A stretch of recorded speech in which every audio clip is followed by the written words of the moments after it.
Hey boys, welcome back to the channel, and it's going to be State of Origin Game 3, the decider, the tips, the preview, and quite a bit going on with, especially with the Queensland team. New South Wales, I think, I didn't really look at their team, but I think it's unchanged. I think the only real concern was Adokar, which I'm not going to lie, dude, I would have loved Adokar to be out, injured. it would have been very, very nice for our chances. Because honestly, Adokar has probably been their best player for the first two games. He's been incredible. But let's run through it because yeah, a lot of changes. So starting out with the fullbacks, obviously Tedesco is there, and Corey Allen comes into the fullback spot.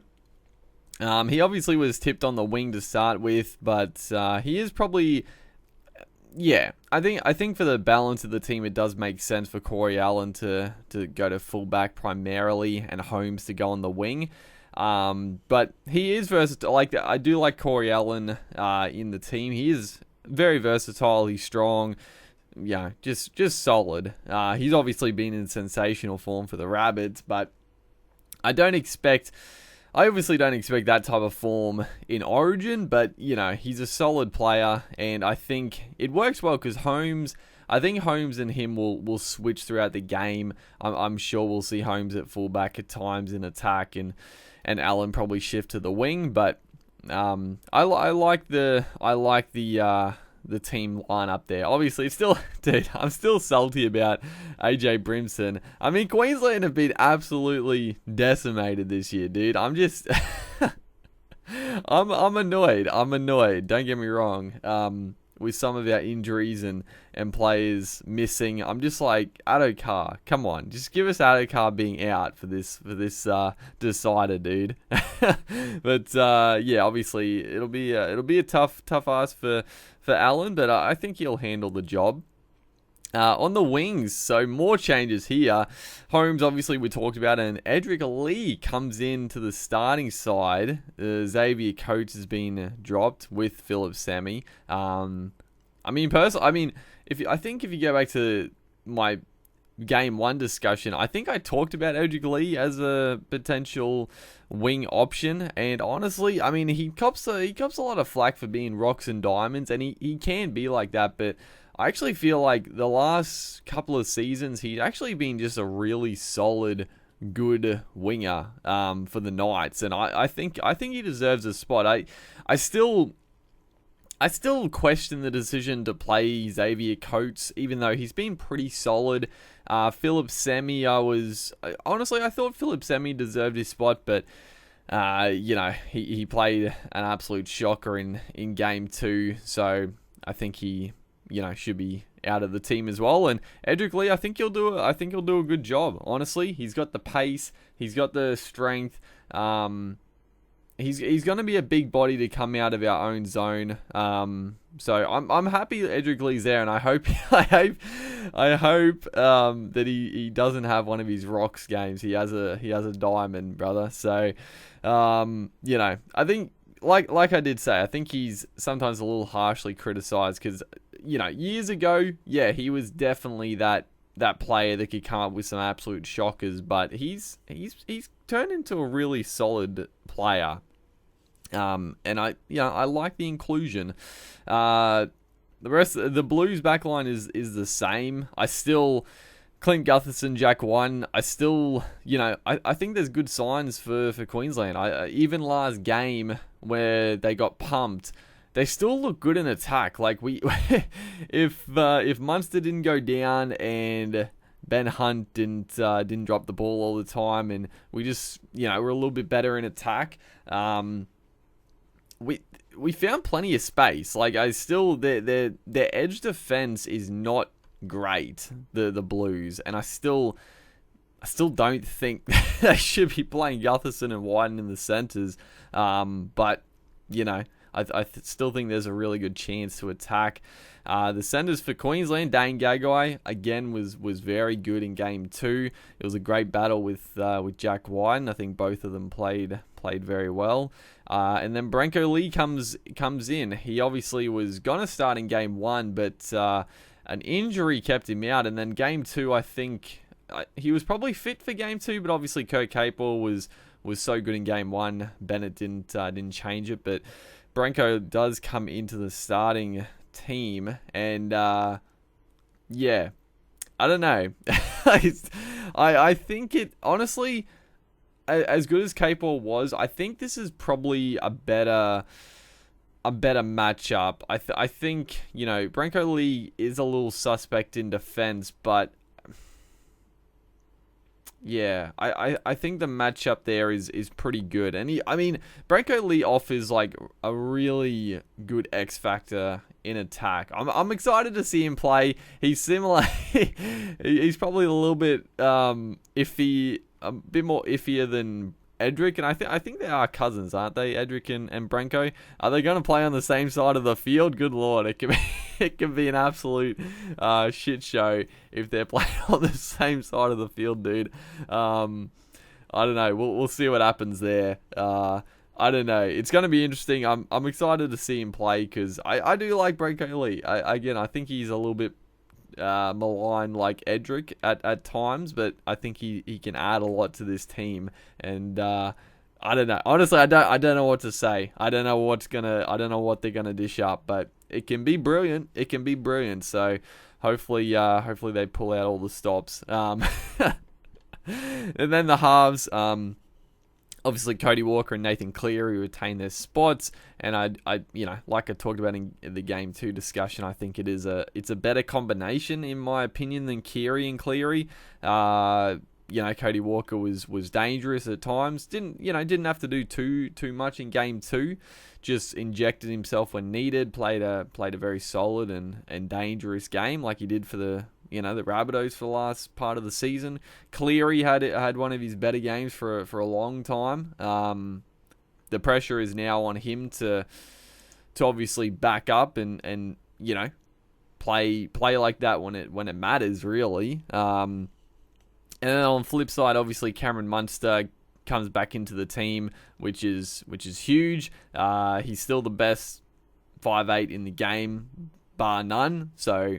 I still find it funny that people actually think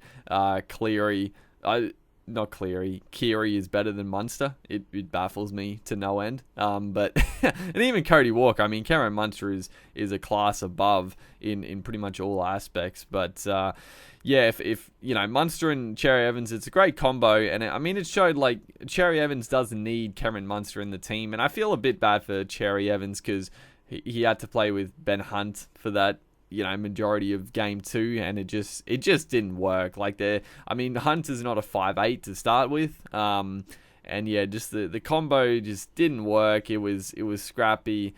So I still, looking at the halves, I still think Queensland have the better halves pairing for sure, but it comes down to the rest of the players really. If the forward pack doesn't get forward, if the backs don't defend well, it doesn't matter how good the halves are. Like you're still going to lose the contest. The forward pack, big inclusion. Christian Welsh comes back in. I actually didn't know what injury it was for game 2, but thankfully it was only a minor one, so he comes straight back into the starting lineup.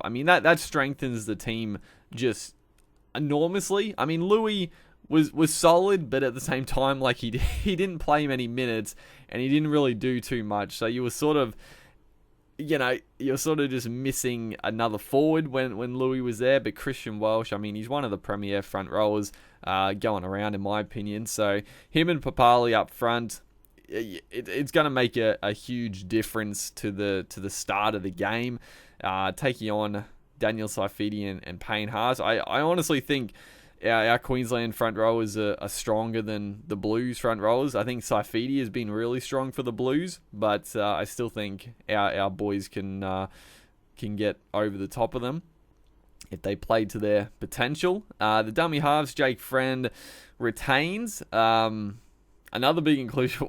Dude, it's a wild team, honestly, but Jake Friend obviously starts with Damien Cook.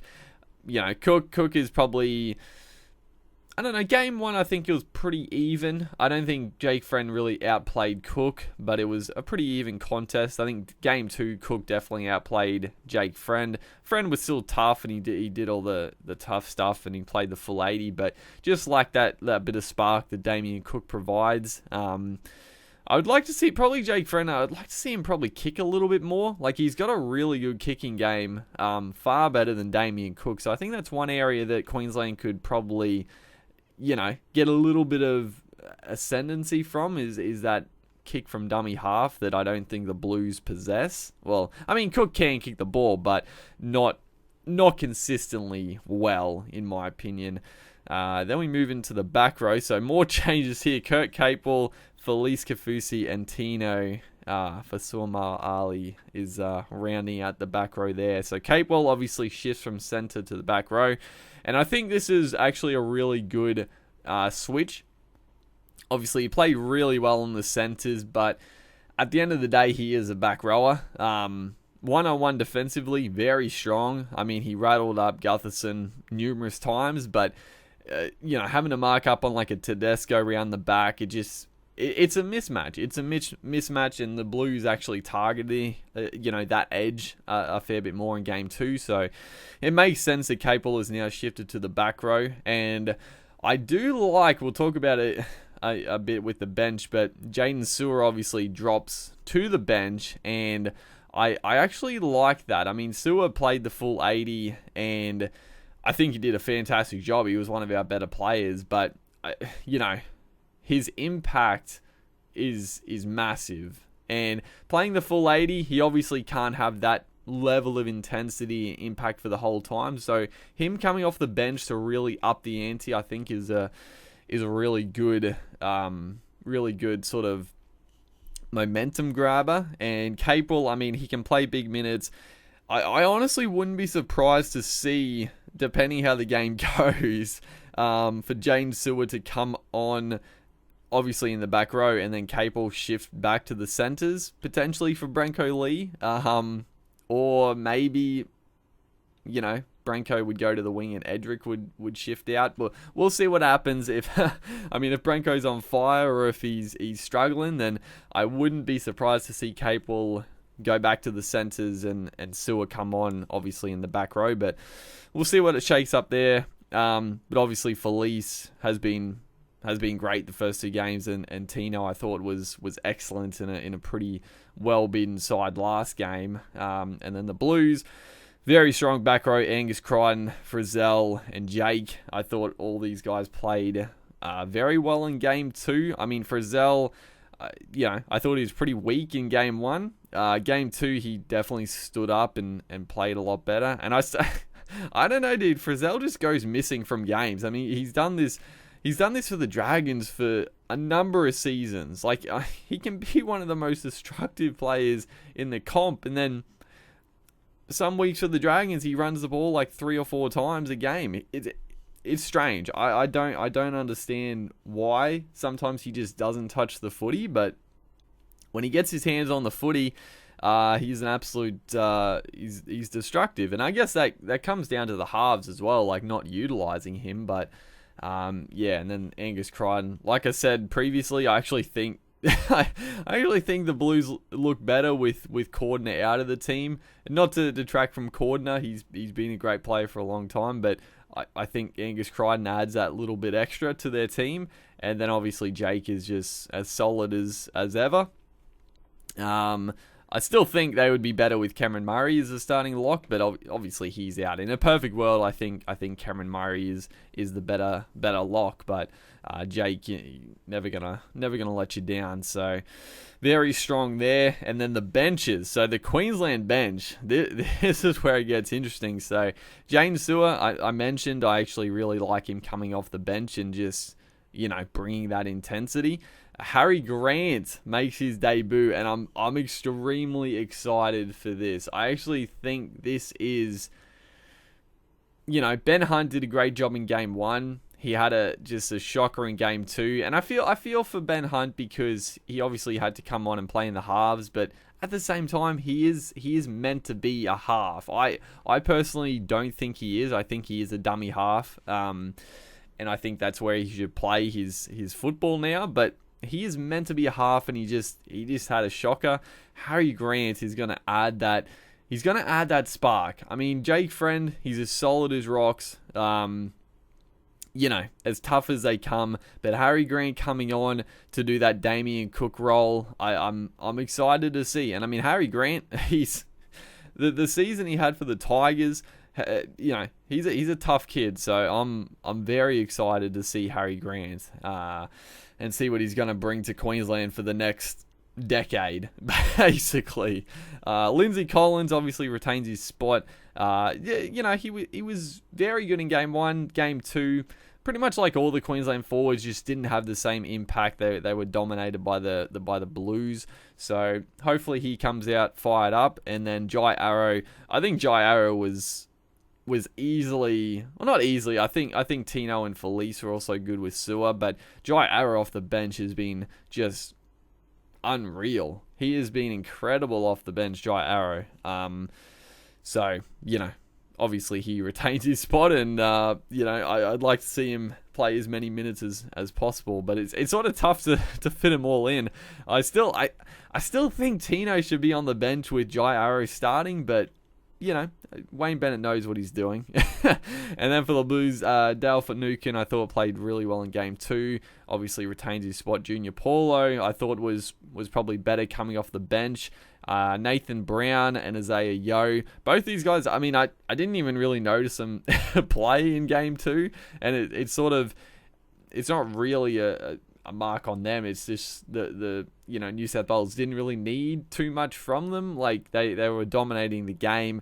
They didn't play too many minutes, and they didn't have to really do too much. So I think they are strong additions, but didn't see a whole lot from those guys. So I think the question's still out on whether they're sort of the best options on the bench for them at the moment, but I think they are very, very strong players. So yeah, it's gonna be a tough one. Obviously, like any Origin game, no matter how strong our team is, I'm always very nervous. It doesn't matter. I am obviously extremely nervous about this one. The back line of Brenko Lee, Edric Lee, I like them. I do actually think it's stronger than having like Xavier Coates and Philip Sami, but we'll see. We'll see what happens, dude. I think that's probably the biggest question mark for me, is that edge of Brenko and Edric. And I wouldn't even be surprised with like a late reshuffle of Capel even starting it at center and Brenko Lee going back to the bench maybe, and Sewer starting it at second row. Who knows? I mean, Wayne Bennett could do something silly at before kickoff with the team, but he probably will start with Brenko. But there's got to be some worry there. But yeah, other than that, I really like our team. I actually think it's pretty strong, and it's probably, I was gonna say it's our strongest team of the three, but probably not. Like obviously with AJ, if AJ didn't get injured, dude, I'm so salty about that. If AJ didn't get injured, you would have obviously AJ starting, Holmes on the wing, and probably, I don't know, probably Corey Allen would have got the spot over Edric Lee, potentially, and that would have, honestly, I would have been very happy with that team. But, and with the emissions, I mean, we've got so many emissions, dude. I mean, Kyle Felt, Kalen Ponga, David Fafita, who else? There's a couple other like good wingers out injured. Like our wing depth has been absolutely crippled. So it's been tough. But I think our forward pack should match it, and I'm not necessarily get the edge, because it's a tough battle, but if you want to win, this is where you win it, and I think our forward pack can do it, and hopefully they do. Hopefully they do, dude. But yeah, let me know what you guys think about the changes. Any other additions? That's the other guy I was actually thinking of, Kurt Mann. I actually don't know. He did get injured, didn't he? I was like, I know he was tipped to make the team, but and he had an injury. I wasn't sure if he got surgery or not. I think he was out, but he would have been a good addition in the centres as well, Kurt Mann, or even on the bench. He had a stellar season for the Knights, very versatile, but he's another guy that I think he was ruled out for the series. But regardless, hopefully you guys enjoyed the video. You know, Origin's coming up. Hopefully it's a good game for Queensland. I don't think I even said, but I am tipping Queensland to win, obviously. But yeah, make sure to like and comment. I'll see you guys in the next one.